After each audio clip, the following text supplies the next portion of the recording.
Our last topic for today is to introduce the idea of what errors and uncertainties are, how we talk about them, where they come from, and why they are an expected part of any sort of science experiment.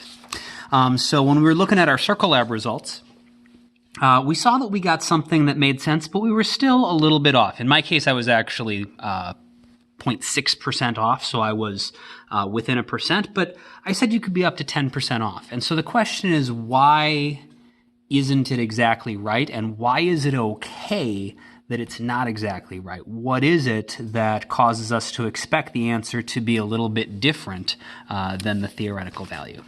And the answer is going to be a combination of two things. The first one is what we call an error.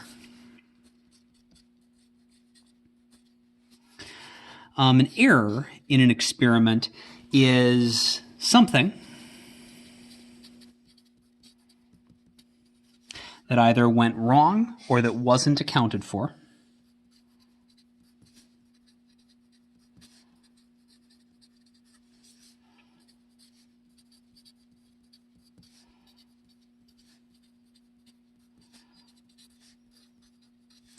that caused a measurement to be off.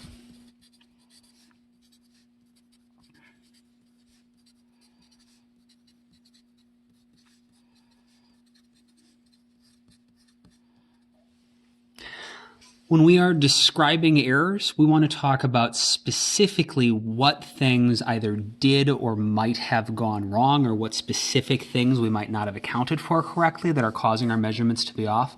We do not ever want to just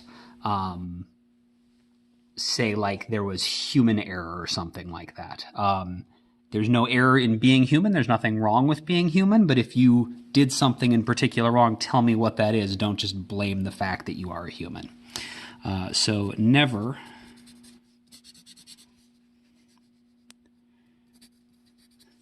use the phrase human error. Be specific.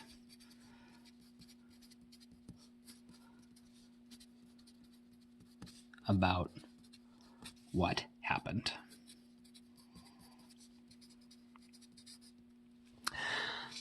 So for example, in the Circle Lab, something that might have gone wrong, an error that might have caused, that might have happened in your measurements, is if when you were using your measuring device, you didn't have the beginning quite lined up with the edge of your object.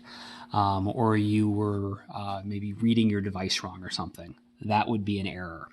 Something that might not have been accounted for would be like if your object wasn't a perfect circle.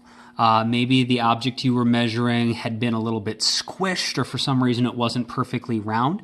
In that case, since we were assuming that we were measuring circular objects, something that we didn't account for, something that wasn't accounted for in the experiment, is that the object might not be a perfect circle. And so that could be a source of error. And of course, any sort of real object probably isn't a perfect, flawless circle. So that is another example of a type of error we could have.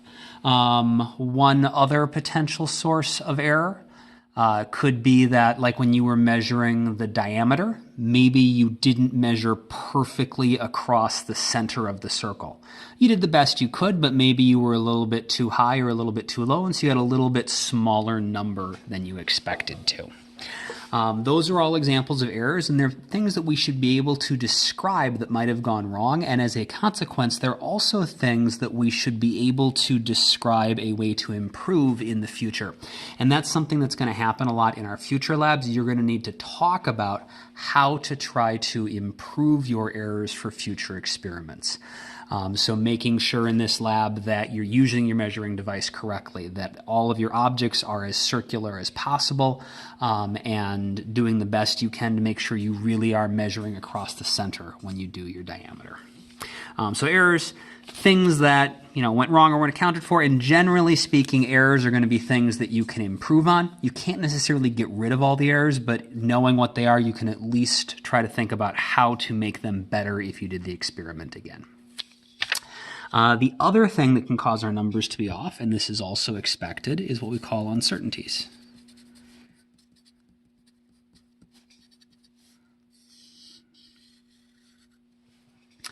And uncertainties are basically just a way of describing how much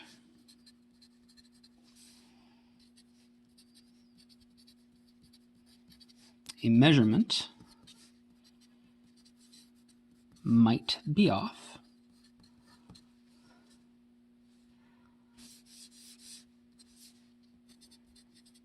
even when measured correctly,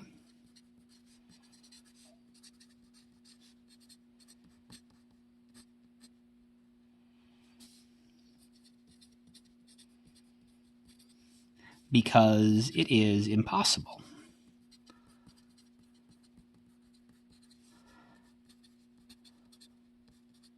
to make a perfect measurement.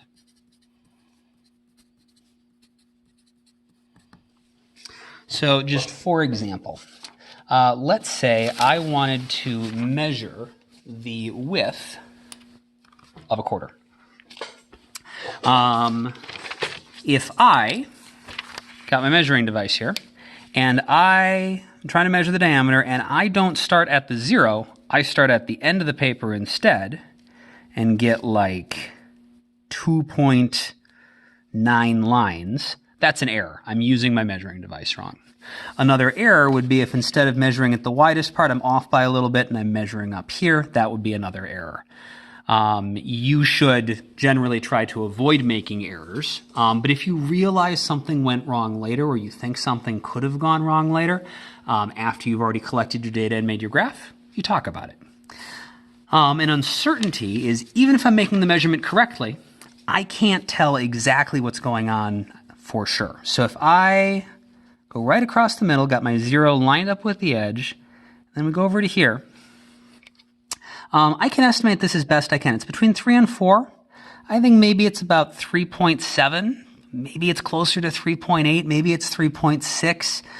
Maybe it's 3.65 or 3.71, or maybe it's 3.701265 lines wide. I can't tell. There's a limit to how accurately I can read this. And so uncertainty is a way of me describing how much my measurement might be off by. If I said this is 3.7 lines for the diameter, could be off by a little bit. Could be 3.6, could be 3.8. So maybe I would say the uncertainty of that measurement is 0.1 line.